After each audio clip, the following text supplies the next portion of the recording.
Alright, next up in our little workflow is, and I've apologised, I'll just move these boxes back where they were.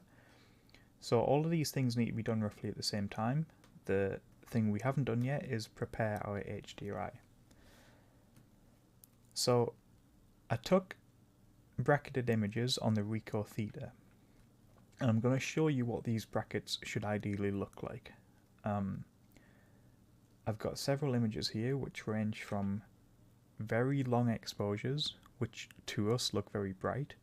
Bear in mind these are all JPEGs, so these are not high dynamic range images.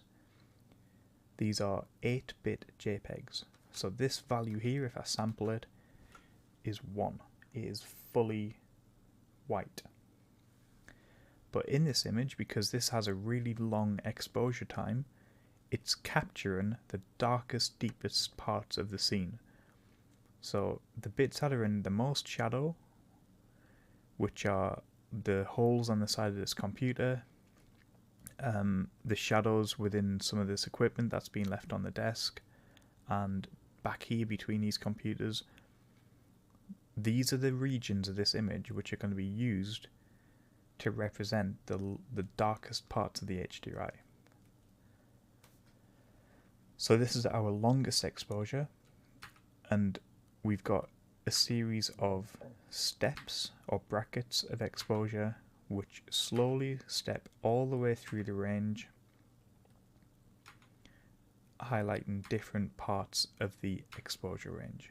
So as we get towards the last one, what we should find is that the lights up the top have actually got color information in them. So in some of these sort of middle, like these are still really dark, but notice how there's not really any color information in that light. It's kind of blown out. But as we get to these shorter exposures, we start to see that this light is in fact quite a warm color. So this represents the brightest part of the image right here. And because we've shot all these brackets, we're going to get a nice warm light coming from this. So it's going to be quite accurate in terms of lighting. So these are all of our different brackets, and these all have to be combined into a high dynamic range image. So if I pick just a middle one of these like this, if I turn my exposure down, you'll notice everything just goes grey. We can't resolve what is in the middle of these lights. They just kind of get dimmer and dimmer, but you don't see any more detail and you don't see any other colours. What we want is a high dynamic range image like this, which has good representation of the highlights within the image. So you can see when I pull the exposure down, I can see detail and colour in that light. And when I pull the exposure up, I can see a clean representation of shadow areas. So I can see all of this detail, as opposed to looking at one of these images where it's all lost and you can't really resolve it and it's embedded with noise. So this is what we're trying to make. Now, just for the sake of language, when you hear the term HDRI, it's tempting to think that HDRI equals spherical image. It's not strictly true. So, high dynamic range image. This is a high dynamic range image, which has a lat-long spherical map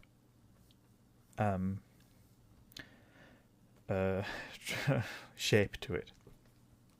These are the same lat-long spherical images, but these are not high dynamic range. These are 8-bit low dynamic range brackets. These are the sources of our HDRI. So to make a high dynamic range image from this set of images here, what we have to do is jump into Photoshop. So inside of Photoshop, just with a blank canvas, no pun intended, what we want to do is go File, automate merge to HDR Pro. So from here, what we have to do is browse for our source images. So before I get there, I'm just going to check where my source images are.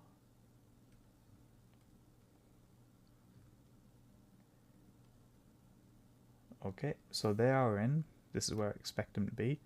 A good place to put them is in the OCD folder, because these are original camera metadata, original camera data. So inside the OCD folder, I've got my Rubik's Cube brackets 01, and these are all the source images that I'm going to use.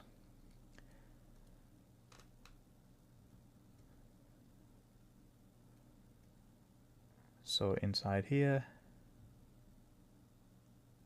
nice. Inside here, I'm going to select that folder.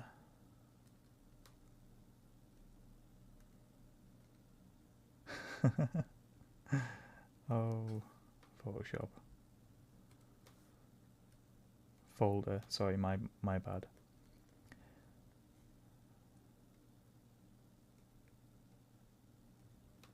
Okay, folder, there we go. So this should pick up all of our images. Now, a lot of people ask, should I have this ticked on or not? My advice is try it both ways. With this being shot from the Ricoh Theta, I don't think I'm going to have a problem with alignment, but that you might want to just check that to see if you do have a problem with alignment. So what I would say is try it with both. If you try it with and it gives you artifacts, then try it again without. My general advice for making HDRIs inside of Photoshop is that it doesn't really come out right first time. You do normally have to have a few swings at it. So for now, I'm going to just leave it as default and click OK. And what it will do is very slowly build a Photoshop project where it's going to combine all of these different source images into one layer stack. And this does take a little while to run through. You can see it building here on the right hand side. It's bringing each of these images in. Now it's trying to align them, so that's that tick box that we had before. Now the thing I don't like about the alignment is that if they are perfectly aligned, it could try and fix something that is already fixed, and reading between the lines it might screw it up even more. So out the box we get this really strange looking thing. Now this, although this might look like the HDR look that you get on photography forums, this is not what we need. We need a linear representation of our image. So the first thing that we have to do is click on here and go into 32-bit mode. Okay, this is looking a lot better. Now the next thing we need to do is just untick complete toning in Adobe Camera Raw, because we don't want to do any toning, we just want to get this image out of here. There is an option up here which says remove ghosts. This might help, it might hinder, it depends on your image. This will attempt to remove things which are moving around, so say if there was a person in the shot and they were in two different places, it would attempt to remove them. Sometimes it helps, sometimes it hinders, so there's a lot of different variables that you have to play around with here. This slider here will essentially not do much. You can kind of leave it anywhere, because this is a 32-bit image. It doesn't matter so much where this slider lives. It's going to produce a high dynamic range image, which we're going to change the exposure of in Maya, so it doesn't really matter where that goes, and we want to just press OK, and it's going to create the file.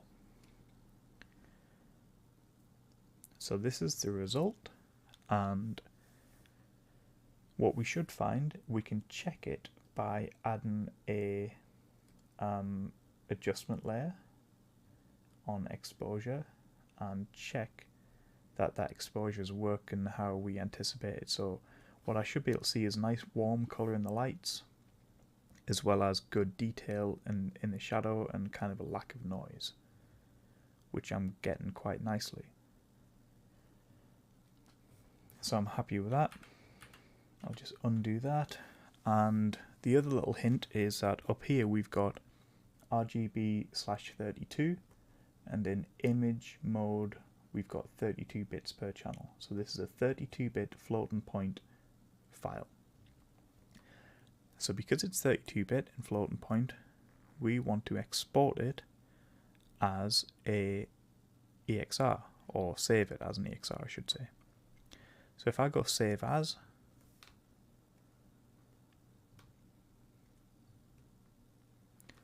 and I find where I want to save this to, so generally I'm going to want to save this to source images and HDRI, the HDRI folder. From this drop down I want to click open EXR,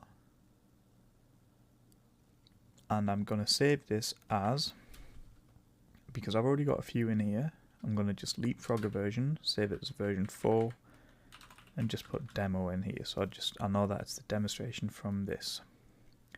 I don't need to change anything else on this window, but on the next one I do want to pick some compression. So I don't want to pick no compression, that will give us a massive file. A lot of these will work, zlib, wavelet, RLE. I'm going to leave it on wavelet and click OK. So that is our file done. We can leave Photoshop alone now and return to Nuke. So in the next part we're going to look at how to read this file in from Photoshop, how to white balance it, and how to spit it back out again.